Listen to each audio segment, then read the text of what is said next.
Good morning everyone. Welcome back to task for today. Today we will be doing TFT-03 for target 21 aspirants.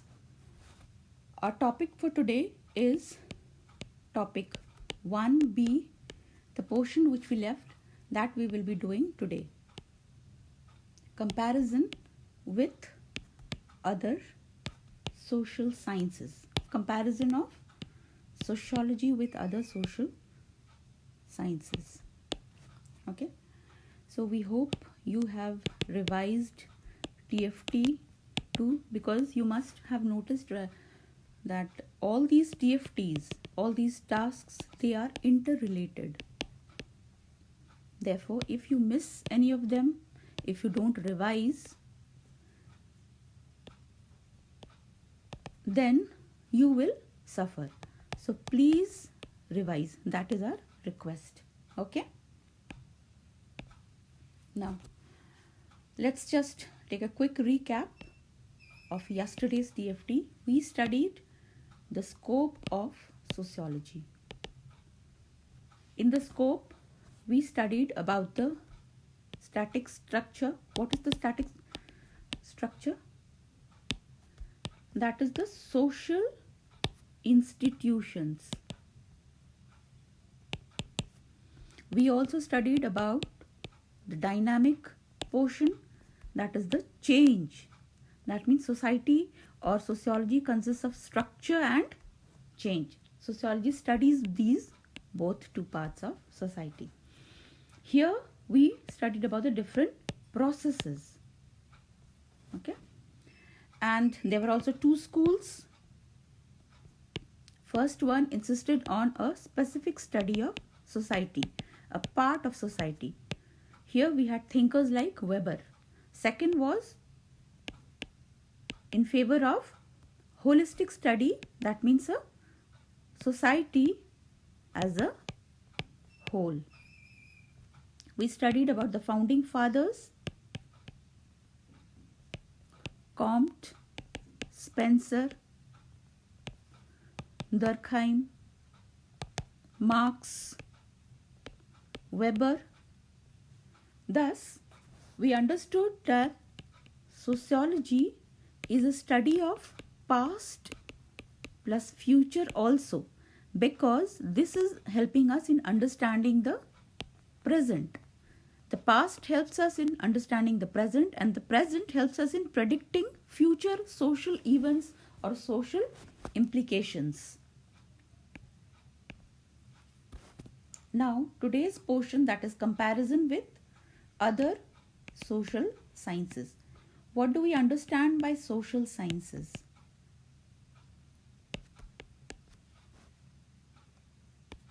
The social sciences, they study human society.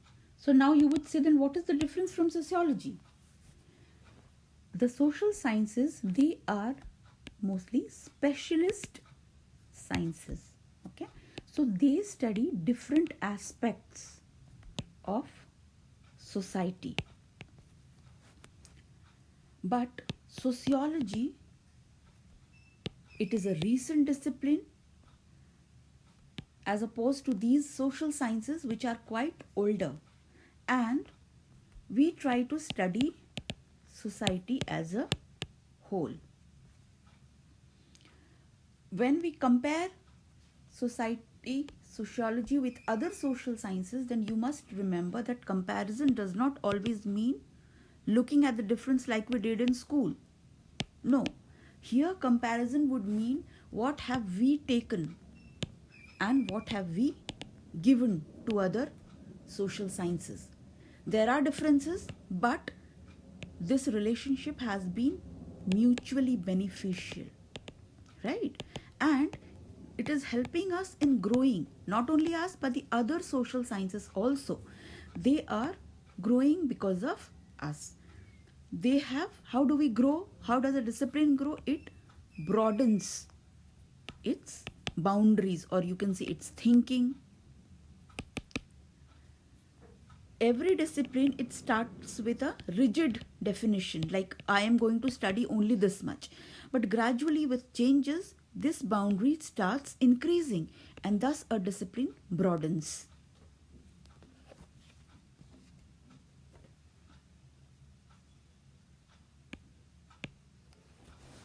Now, which social sciences are we going to study? That is the question.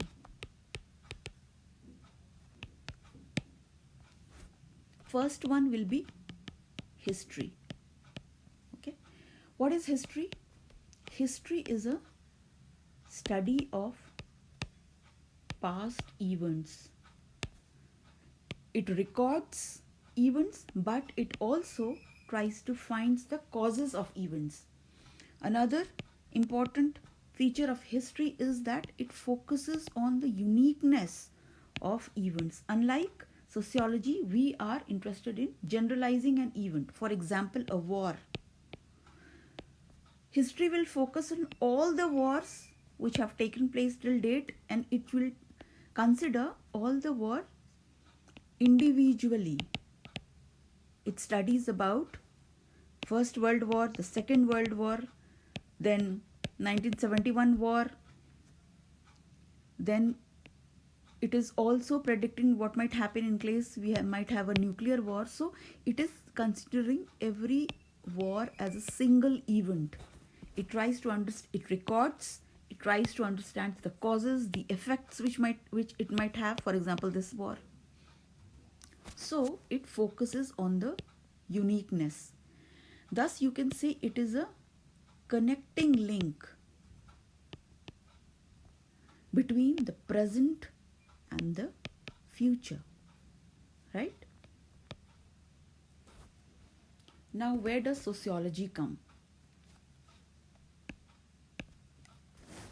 When we talk about sociology and history,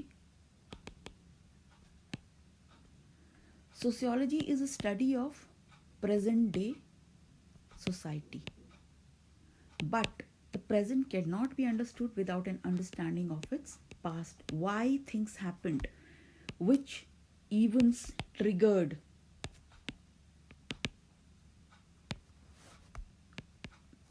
and how some events or some patterns which are seen today were there previously also. Right? For example, if we are studying marriage, family, kinship, then you will see that these institutions, they existed in the past also, only their form was different, but they evolved and they are what we can see today. For example, today we have single parent families also, we have same sex families also, we have single mother, we have widows who remarried. These forms of families and marriages may or may not have existed in the past, but they are present today. And when we track, then we understand that okay, we had a Widow Remarriage Act, and that is why today widows are marrying. Otherwise, previously, widows were not allowed to marry. They could not have a new family, and they had to live their life in isolation. So how do we know this? That this change took place? Because we studied history. So now you understand why civils insists on the studying of ancient, medieval, modern history. We might not like these. We might say, okay, this is very boring, but it is very significant because otherwise we would be without roots. This history, it gives us roots. Also, you must understand that sociology believes in following a comparative approach. For example, thinkers like Weber, Marx, Durkheim, they compared societies, not necessarily directly but they use the data of the past in order to understand the present. For example, Durkheim studied suicide. It studied he studied different societies. While studying solidarity,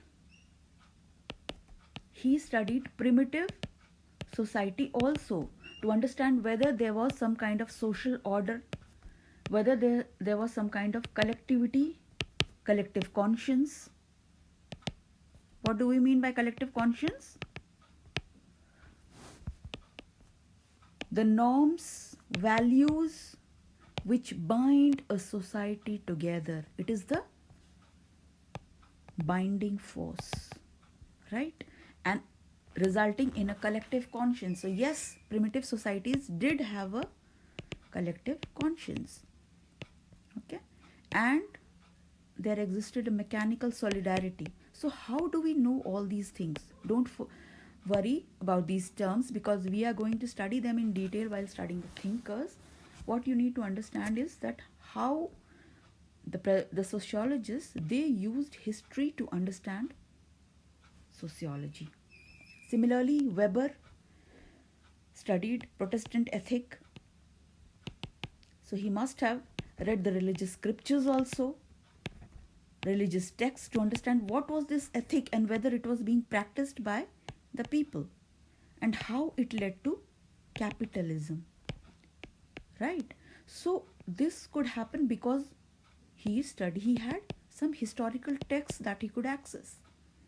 Okay, similarly, Marx, he believed in historical materialism, in the development of history, development of society, the history of development of society. So we have many examples where sociologists have taken help of history. Now, how do we help history? We help history because we help historians in understanding the social background of any event. So now history, its scope has broadened.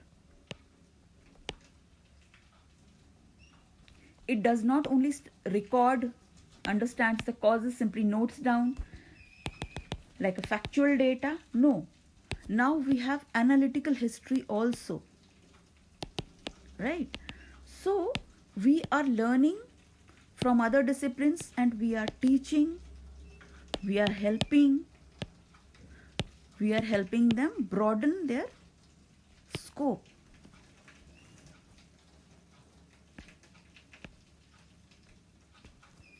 The next subject or next discipline is political science. Political science is the study of state, government, the ruled and the ruler. Okay, so you must have heard about world politics, and when you go through it, you will see that it is a historical narration or historical investigation of all the events of political importance that took place since historical times. What was there, what has been, and what should be. That is what political science studies. What should be, that means how political science ought to behave. We have thinkers like Kautilya. He gave a manifesto for polity, for governance. What is now political science relationship with sociology? What is the relationship? We understand that law comes from political science. Law helps us in bringing about social change. How? We have laws for women, for unemployed youth, unemployment schemes we have, poverty schemes, and we have a topic or syllabus, politics and society. Now, what do we study in politics and society? We study about power, bureaucracy, citizenship, democracy.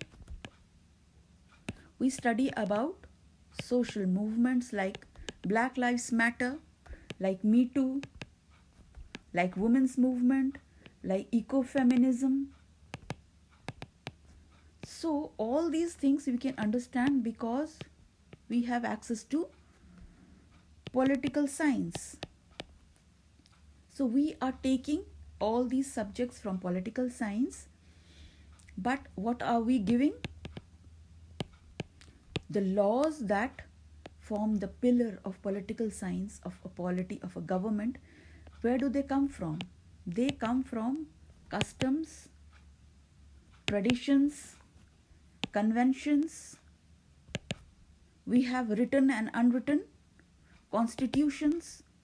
So the origin, the birthplace is sociology.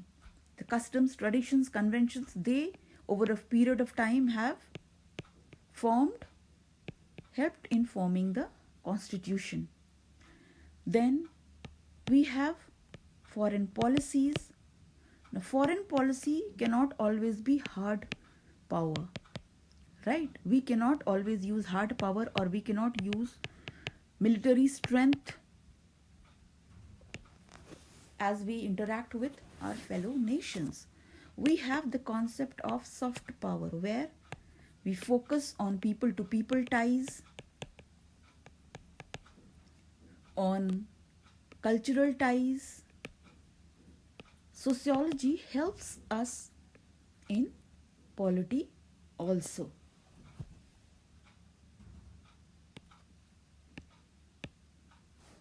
The next discipline is anthropology. Anthropology studies man as a part of animal kingdom and human society. It studies biological and the cultural parts of human society, or humans interaction with animal kingdom and the human society. Thus, it studies man in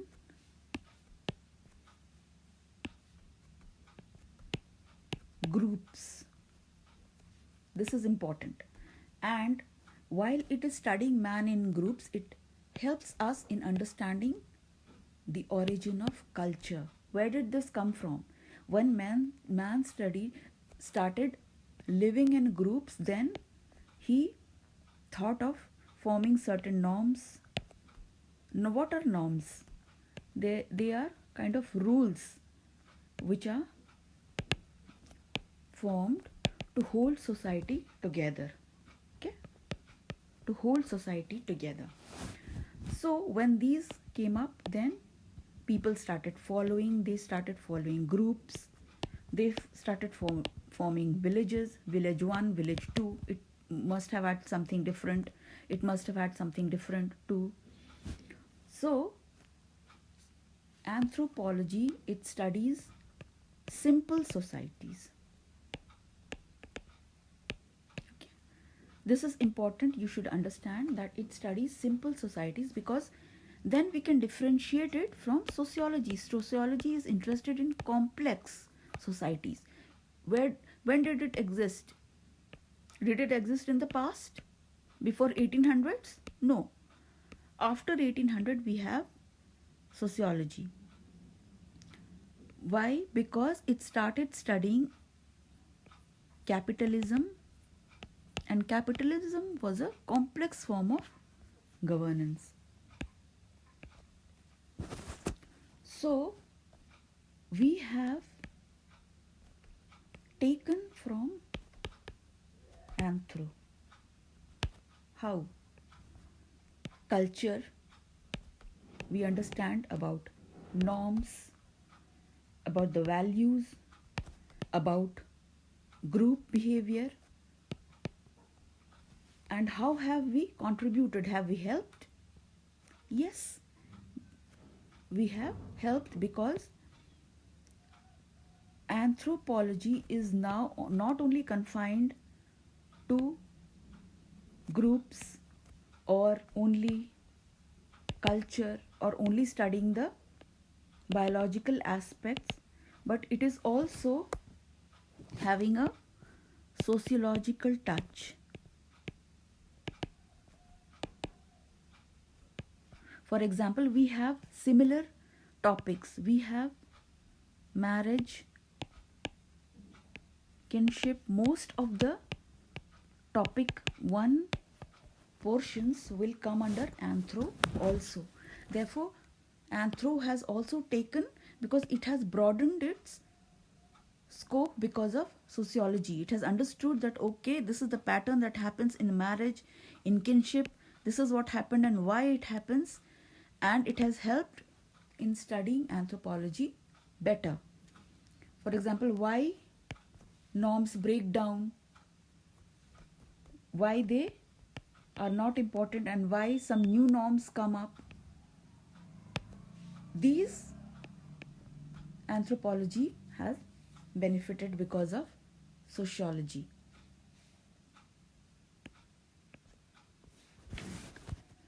Another aspect that we should know is that in anthropology there is something known as race.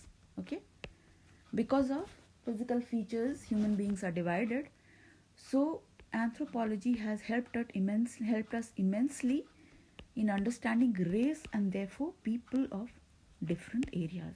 And now we know that we cannot discriminate on the basis of racial features, and that no race is superior or inferior. No, all races are equal, but they are different. Different does not mean unequal, right? Different does not mean unequal. This we have understood because of anthropology. We have also borrowed a term known as cultural lag, which is always in use in social change. This we have borrowed from anthropology. Therefore, we have benefited immensely, and anthropology and sociology are like sister disciplines. Okay.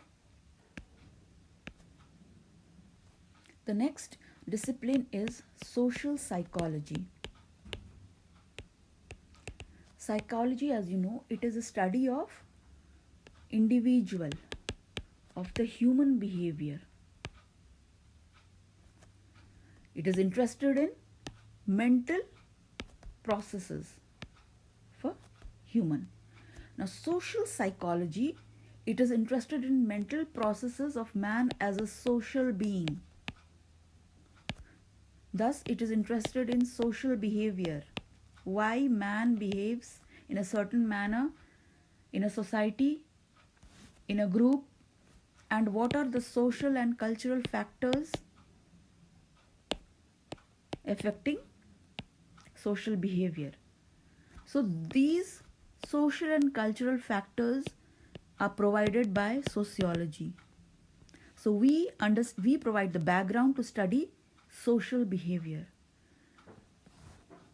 For example, we have political developments, we have economy,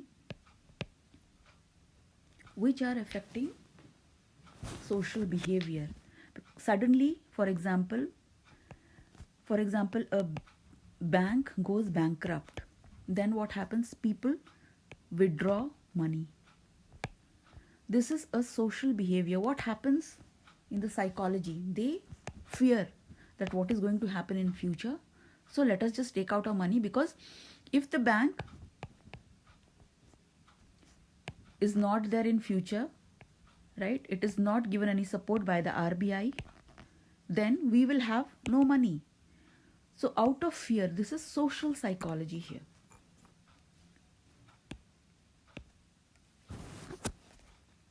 Another very important aspect is Deviance and crime. Deviance means you deviate from rules and you start doing things which may not be acceptable by society. So, these are also social behavior, and these form a major component of sociology. Sociology studies deviance and crime, but what are the triggers? Why something takes place? What are the factors affecting? What do you understand? What happens in a social psychology? The details, the mechanism that society gains from social psychology. Social psychology gives to society. Thus, we have a give and take relationship, and SP, social psychology, helps us in understanding social problems. The next discipline and the last one is economics. It is the most popular subject discipline, always in news, isn't it? And it is intricately related to sociology. Economics, though, is a study of production, distribution, consumption, of economic activities of mankind, but it has played a major role in the study of society in sociology, because most of the thinkers, the earliest sociologists, they were there during the time of capitalism in the beginning, and sudden changes which took place they were able to observe, and most of the changes, they were of economic nature. There was poverty, there was inequality, there was unemployment, population changed, population constitution change, okay, because people started migrating from the villages to urban areas. This is a part of economics, but we are studying the problems of slums, the migrant problems. Remember COVID-19, we had a huge crisis. We are able to study migrants, slums, because we have economic data. So economy or economics, the main advantage that we have, that we are in touch with economics, is because we get a lot of data, statistics. We have a lot of reports from economics. We have the economic survey, we have NSSO, then we have labor organization, ILO. All these reports, they are helping us in forming opinions, in studying society better. Now we know why there is sex ratio in a particular place, what are the factors affecting sex ratio, and what is the dropout rate in schools, why even in midday meal girls are dropping out. All these data we have is because of economics. Economics has helped us in understanding capitalism. It has helped us in understanding stratification. It has helped us in understanding below poverty levels.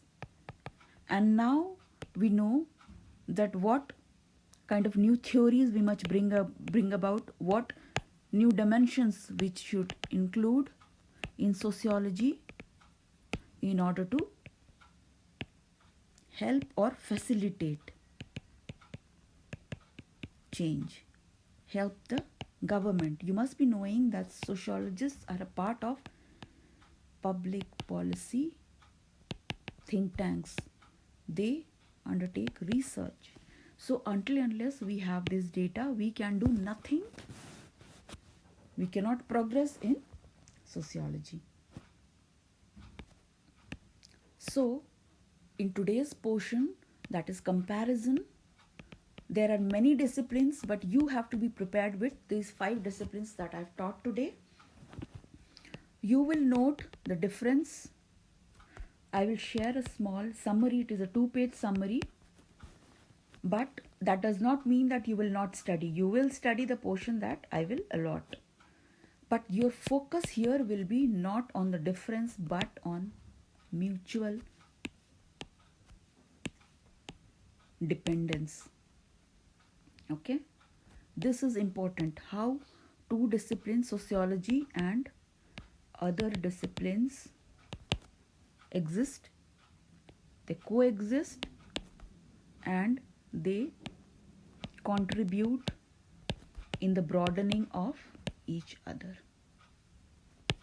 broadening of scope of each other, broadening of thought, in the growth. Okay, the source that you have to study is NIOS file attached. You will study those 5 sciences, and you need to read and revise this topic a lot, because unless you do this, you will not remember. So this is a slightly memorizing topic, and you need to read it many times. But one advantage is that it is highly scoring. Okay, and almost every year there is a question. You can see the PYQs. Therefore it is advisable that you should read, remember, and keep on revising. Okay, that's all for today. Do well.